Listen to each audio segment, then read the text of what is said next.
Hola amigos, ¿qué tal? Stuart here from Spain Speaks. With the Spain News Update, we'll take a look at some of the main stories that have caught my attention in the press today here in Spain, and we'll also take a look at some comments that have been left on the channel recently by viewers. Before I begin, a huge thanks to all of the people that have supported the channel in recent times, whether it's by buying me a coffee, whether it's through the super thanks option on YouTube, longer term supporters on Patreon, channel members of this YouTube channel. Thank you very much for that support. Now, straight into the news, and the president of the Canary Islands government is crying out for help today to ease the migration situation in those islands. As we know, this year, 2024, tens of thousands of people have arrived in the Canary Islands from African countries, people trying to better their lives, of course. But the Canary Islands can't handle more people and needs mainland Spain to cooperate. And as we can see here, according to Mr. Clavijo,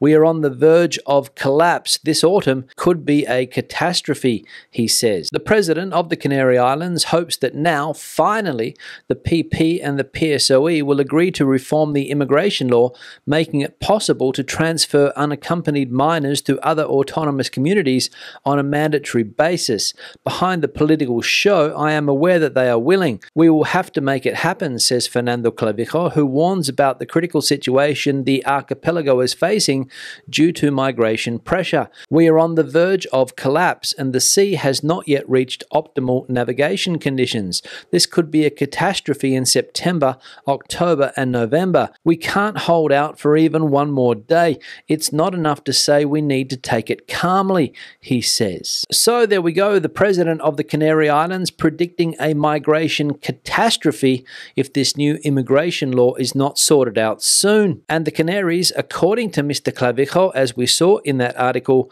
on the verge of collapse. Second piece of news now, and electric vehicle use in Spain still lagging behind other European countries. And as we can read here, increasing charging points, Chinese brands, and ineffective subsidies, a snapshot of the electric car in Spain. Electric mobility has been making headway globally for years. In 2023, 14 million electric cars were sold, 3.5 million more than in 2022, and it is estimated that the number will reach 17 million in 2024. This is, according to the International Energy Agency, in its latest Global Vehicle Outlook report, which predicts that 20% of passenger cars sold worldwide will be electric by the end of this year. In Spain, however, this momentum is not progressing at the same pace. In July, 8,242 electrified passenger cars, fully electric and plug-in hybrids, were registered, 4% less than in the same month last year, according to the Spanish Association of Automobile and Truck Manufacturers. However, there is a contrast. 100% electric cars grew by 12.4%, while plug-in hybrids fell by 14.7%. The Spanish market is currently dominated by European brands, and recently, other brands of Chinese origin have entered the scene. So there we go, electric vehicle sales in Spain not taking off like in some other parts of the world. More charging points obviously needed, and the government needs to hand out more subsidies in order to convince people to go electric. And the final piece of news we'll look at today related to the tourism industry. And as we can read here, the golden age of American tourism in Spain. More visits than ever, and with 35% more spending than before the pandemic. Spain is reaping significant economic benefits from the golden age of American tourism. Europe is now the top transoceanic destination for American tourists, and our country has become one of their favorite locations. They are coming in greater numbers than ever, and most importantly, they are spending more money than ever before. Specifically, spending has surged by 35% above pre-pandemic levels, and although it still represents a smaller percentage of foreign tourist income, the proportion has been growing in recent years and is increasingly contributing to the growth of this key variable for the Spanish economy.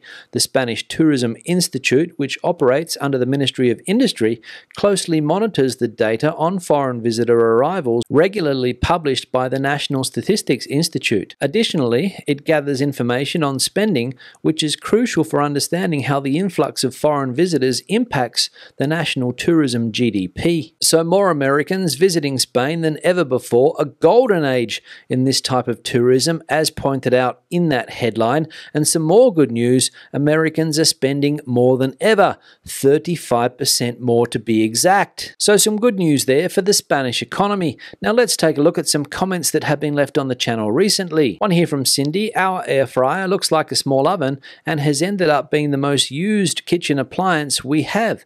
We bake in it all the time. It doesn't heat up the kitchen, it's fast and efficient, so it has effectively replaced the gas oven. Yes, Cindy, thanks for the comment, and yet another person in favor of the air fryer. Ever since I mentioned this topic the other day, the comment section has been full of people writing glowing reports on this product. And as we saw there, Cindy no longer uses her conventional oven. So I think that this week is definitely going to be the week that I buy an air fryer, and let's see if it makes my life easier in the kitchen. Let's hope so. One here from Gold Geologist: in my neighborhood when I was growing up, there was a family with 13 children, 12 girls and 1 boy. Between middle school, high school and college, had 5 of the girls as classmates. I used to help maintain the family cars as I had good mechanical skills and tools. I once asked the father why so many children, and he told me he always wanted to have his own baseball team.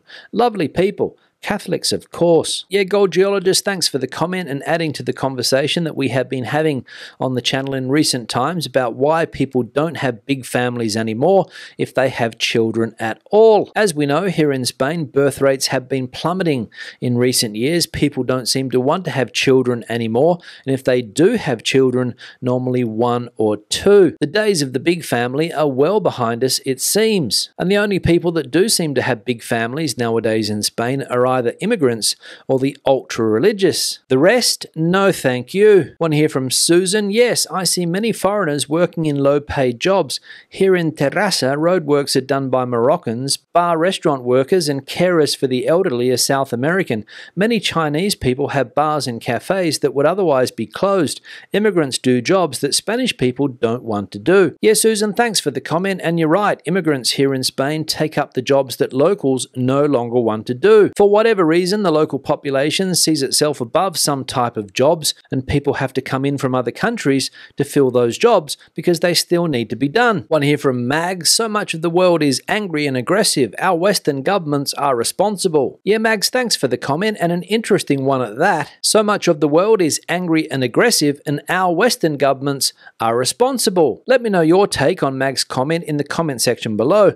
I'd love to hear it. One here from Frank: do these protesters not realize that without tourism, a lot of people will lose their jobs, businesses will close down, and Spain will come to a standstill? Yeah, Frank, thanks for the comment, but unfortunately, I don't think too many of these protesters have thought about the long-term effects if the tourism industry here in Spain changes dramatically. And to be honest, I don't think a lot of them care because they're not working in the tourism sector. You only have to go back a few years, let's say 2021, for example, to see a Spain without tourism and the effect that it had on the country's economy. Absolutely smashed was Spain and the tourism industry. One here from someone: Spain is bigger than Madrid and Barcelona. That's where the tourists get it wrong. I would say that rural Spain is far more exciting than a crowded, polluted city that smells like an ashtray. But that's me. Yes, someone, thanks for the comment, and you're right. Spain is bigger than the 2 biggest cities in this country, Madrid and Barcelona. But I don't think rural Spain is more exciting than those 2 cities. But again,